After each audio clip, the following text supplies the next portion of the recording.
Good morning boys. आज के video में एक नई बात तुम्हारे को बताने जा रहा हूँ। किसी अकाउंट के बैलेंस को ट्रांसफ़र करना, किसी अकाउंट के बैलेंस को ट्रांसफ़र करना। और जब ये आपको मैं अकाउंट के बैलेंस को ट्रांसफ़र करना बताऊंगा तो आपके purchase return, sales return, capital और ड्राइंग, इसके कंसेप्ट आपके और मजबूत हो जाएंगे। इसके लिए मैंने जो सवाल लिया है वो आपके सामने है।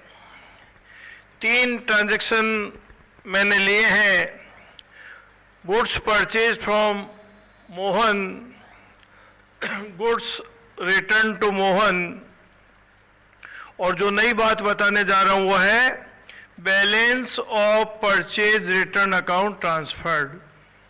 परचेज रिटर्न अकाउंट के बैलेंस को ट्रांसफर किया। तो अब आप ध्यान से देखिएगा।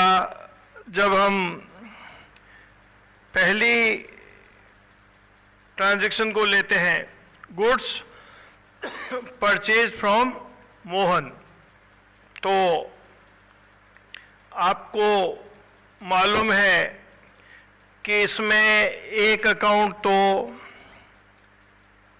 परचेज अकाउंट इफेक्ट करेगा और एक अकाउंट मोहन का इफेक्ट करेगा। मोहन से माल खरीदा तो एक अकाउंट परचेज इफेक्ट करेगा और एक मोहन का अकाउंट, क्योंकि मैंने बताया ना माल खरीदते हैं तो परचेज अकाउंट इफेक्ट करेगा, और गुड्स बेचते हैं तो सेल अकाउंट इफेक्ट करेगा। अब यहाँ अगर हम परचेज अकाउंट की बात करें तो नॉमिनल अकाउंट है और मोहन अकाउंट की बात करें तो पर्सनल अकाउंट है। नॉमिनल अकाउंट के लिए नियम लगा देंगे डेबिट ऑल एक्सपेंसेज। तो परचेज खर्चा है, डेबिट ऑल एक्सपेंसेज, तो ये आपके डेबिट हो जाएगा। और मोहन पर्सनल अकाउंट है, credit the giver. Personal account का नियम होता है debit the receiver and credit the giver. जब हम माल मोहन से खरीदेंगे तो मोहन गिवर है, तो क्रेडिट द गिवर, तो हम मोहन को क्रेडिट कर देंगे, यानी purchase account debit to Mohan's account. और ये माल हमने जैसे यहाँ 5000 का खरीदा है तो ये एंट्री कितने से हो जाएगी? 5000 से। परचेज अकाउंट डेबिट हो जाएगा और मोहन क्रेडिट हो जाएगा। परचेज अकाउंट डेबिट, ये 5000 डेबिट के कॉलम में आ जाएगा, और टू मोहन ये 5000 क्रेडिट के कॉलम में आ जाएगा। फॉर्मेट में बताया था ना, एक डेबिट अमाउंट होता है और एक क्रेडिट अमाउंट होता है। डेबिट वाला डेबिट अमाउंट में आ जाएगा, क्रेडिट वाला क्रेडिट अमाउंट में आ जाएगा। तो ये तो एंट्री हुई आपके गुड्स परचेज की। अब अपन बात करें गुड्स रिटर्न टू मोहन की। किसकी? गुड्स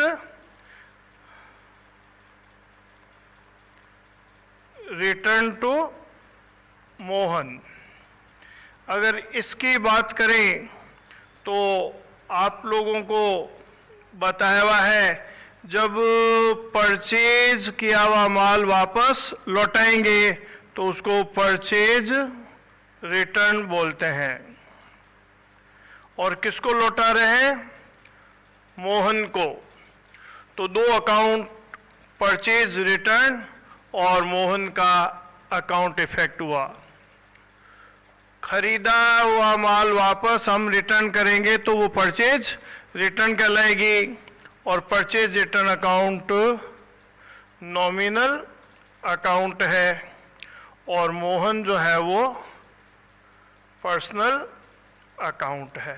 मोहन पर्सनल अकाउंट है। अब आप नॉमिनल अकाउंट के लिए नियम लगाते हैं, debit all expenses and credit all income. तो जब हमने माल खरीदा था तो परचेज हमारा खर्चा हुआ था, और जब माल हमने वापस लौटा दिया तो जो खर्चा हमने किया था वो कम हो गया, खर्चा कम हो गया, तो ये आपके क्रेडिट हो गया।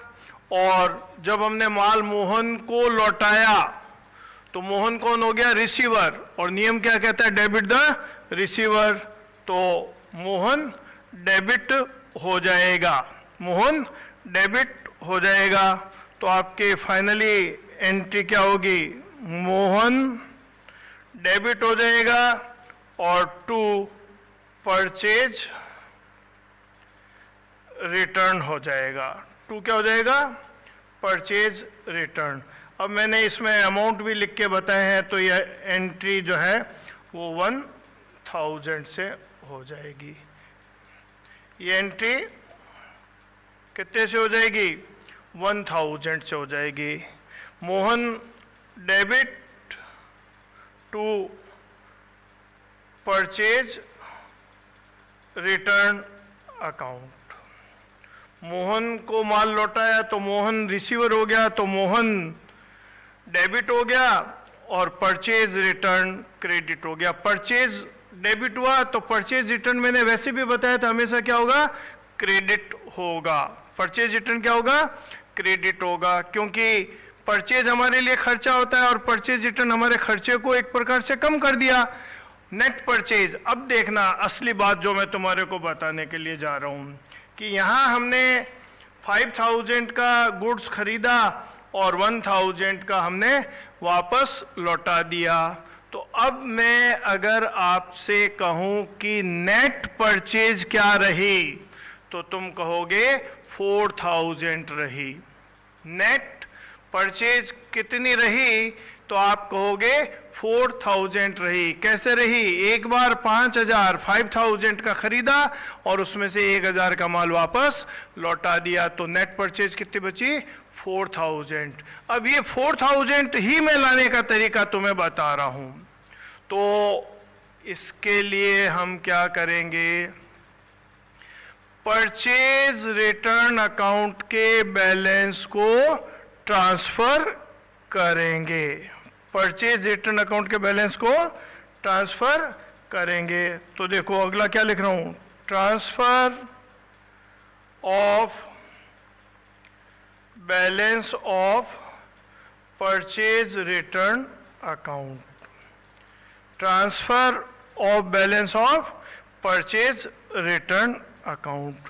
तो किसी भी अकाउंट के बैलेंस को ट्रांसफर करने का सीधा सा नियम है कि जिस अकाउंट के बैलेंस को आप ट्रांसफर कर रहे हैं वो यदि क्रेडिट है तो उसको डेबिट कर दो, और जिस अकाउंट के बैलेंस को ट्रांसफर करना चाह रहे हैं उस अकाउंट का अगर डेबिट बैलेंस है तो उसको क्रेडिट कर दो। अपोजिट करना है। तो यहां हम कौन से अकाउंट के बैलेंस को ट्रांसफर करने जा रहे हैं? परचेज रिटर्न को। किसको? परचेज रिटर्न को ट्रांसफर करने जा रहे हैं। और आप देखो कि परचेज रिटर्न अकाउंट आपकी बुक में क्या है? क्रेडिट है। ये रहा परचेज रिटर्न अकाउंट आपकी बुक में क्या है? क्रेडिट है। तो मैंने अभी आपको बताया ट्रांसफर एंट्री का नियम होता है कि जिस अकाउंट के बैलेंस को आप ट्रांसफर करने जा रहे हैं उसका अगर क्रेडिट बैलेंस है तो उसको डेबिट कर दो। तो परचेज रिटर्न का क्रेडिट बैलेंस है तो हम इसको क्या कर देंगे? डेबिट कर देंगे। और इसको कहां ट्रांसफर कर रहे हो? परचेज अकाउंट में। तो जब परचेज रिटर्न अकाउंट डेबिट हो गया तो कहां ट्रांसफर कर रहे हो? परचेज अकाउंट में। तो ये परचेज अकाउंट आपका क्रेडिट हो जाएगा। तो इसमें आपको एक अकाउंट पता लग जाएगा, किसमें? In case of transfer entry. In case of transfer entry आपको पता लग जाएगा कि जिस अकाउंट के बैलेंस को ट्रांसफर करेंगे उसको डेबिट करें या क्रेडिट करें। और जब एक अकाउंट पता लग जाएगा तो जो इसके साथ दूसरा अकाउंट इफेक्ट करेगा वो अपने आप ही पता लग जाएगा डेबिट होना है या क्रेडिट होना है। जैसे परचेज रिटर्न को हम ट्रांसफर कर रहे हैं, अब ध्यान रखना परचेज रिटर्न अकाउंट कहां ट्रांसफर होता है? परचेज अकाउंट में। कैसे? अभी मैंने आपसे पूछा था ना कि 5,000 का गुड्स खरीदा, उसमें से 1,000 का हमने रिटर्न कर दिया, तो नेट परचेज कितनी बची? 4,000। तो अब मैं आपको 4,000 नेट परचेज लाके बता रहा हूं कैसे बची। तो परचेज रिटर्न को ट्रांसफर करना है, परचेज रिटर्न का कौन सा बैलेंस है? क्रेडिट। और अभी मैंने बताया कि जिस अकाउंट को ट्रांसफर करना है उसका अगर क्रेडिट बैलेंस होता है तो उसको उल्टा कर दो, क्रेडिट को क्या कर दो? डेबिट कर दो। तो परचेज रिटर्न को क्या कर दिया? डेबिट। अब जब आपको पता लग गया डेबिट कौन सा खाता हो रहा है तो बचा कौन सा? क्रेडिट। अब इसको कहां ले जाना है? परचेज अकाउंट में। तो परचेज अकाउंट अपने आप क्या हो जाएगा? क्रेडिट। और ये माल अपन ने वापस कितने का लौटाया था? 1,000 का लौटाया था। कितने का लौटाया था? तो ये 1,000 से एंट्री हो जाएगी परचेज रिटर्न अकाउंट डेबिट 1,000 और 2 हो जाएगा परचेज अकाउंट 1,000। परचेज रिटर्न कहां ट्रांसफर होगा? परचेज अकाउंट में। अब आप देखिए अच्छी तरीके से, ऊपर हमने परचेज अकाउंट को डेबिट किया था, परचेज अकाउंट को डेबिट किया था, ये परचेज अकाउंट को डेबिट किया था कितने से? 5,000 से। परचेज अकाउंट को डेबिट कितने से किया था? 5,000 से। अब आप ये देखो कि हमने माल वापस लौटा दिया था कितने का? 1,000 का। तो आपका नेट परचेज कितना बचा? 4,000। तो यहां आप देखिए परचेज अकाउंट डेबिट है, ये रिटर्न मैंने हटा दिया, गलती से लिखा हुआ है। परचेज अकाउंट डेबिट हो गया कितना? 5,000। और यहां जब आपने माल ट्रांसफर किया था तो परचेज अकाउंट को वापस क्रेडिट कर दिया था। परचेज रिटर्न को जब ट्रांसफर किया था 1,000 का माल तो इसको वापस क्रेडिट कर दिया था। तो डेबिट में कितना है परचेज अकाउंट? 5,000। क्रेडिट में कितना है? 4,000। तो अब आप खुद बता दोगे कि नेट डेबिट कितना बचा? 4,000। और ये परचेज रिटर्न अकाउंट देखिए, यहाँ डेबिट है, यहाँ क्या है? डेबिट है। और ऊपर देखिए परचेज रिटर्न अकाउंट जो है वो आपके 1,000 से क्रेडिट है। तो परचेज रिटर्न का खाता बंद हो गया। एक बार परचेज रिटर्न अकाउंट क्रेडिट हुआ 1,000 से और जब उसको ट्रांसफर किया तो क्या हो गया? डेबिट हो गया। तो परचेज रिटर्न का खाता खत्म हो गया और एक प्रकार से नेट परचेज तुम्हारे 4,000 रह गई। एक बार 5,000 को डेबिट किया था और जब ट्रांसफर किया परचेज रिटर्न को तो 1,000 से वापस क्रेडिट हो गया। तो अब तुम्हारी बुक में नेट परचेज कितनी बच गई? 4,000 की बच गई।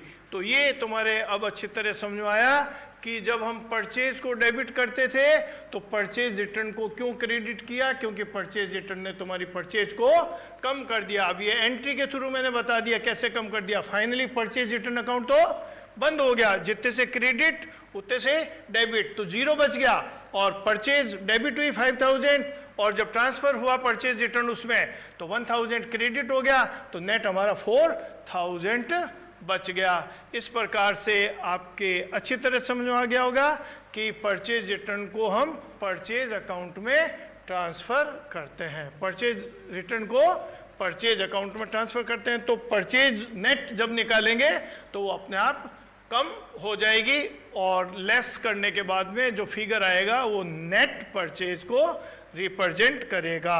तो एक बार दोबारा से देखो, परचेज किया मोहन से तो purchase account debit to Mohan. Mohan को जब माल रिटर्न किया तो Mohan debit to purchase return, और परचेज रिटर्न को ट्रांसफर किया तो purchase return account debit to purchase. जिस अकाउंट के बैलेंस को ट्रांसफर करना है, अगर उसका क्रेडिट बैलेंस है तो उसको डेबिट कर दो, और उसका डेबिट बैलेंस है तो उसको क्रेडिट कर दो। तब तुम्हें एक अकाउंट की जानकारी हो जाएगी कि कौन सा अकाउंट डेबिट या क्रेडिट होगा, तो दूसरा अकाउंट तुम अपने आप ही डेबिट या क्रेडिट कर लोगे।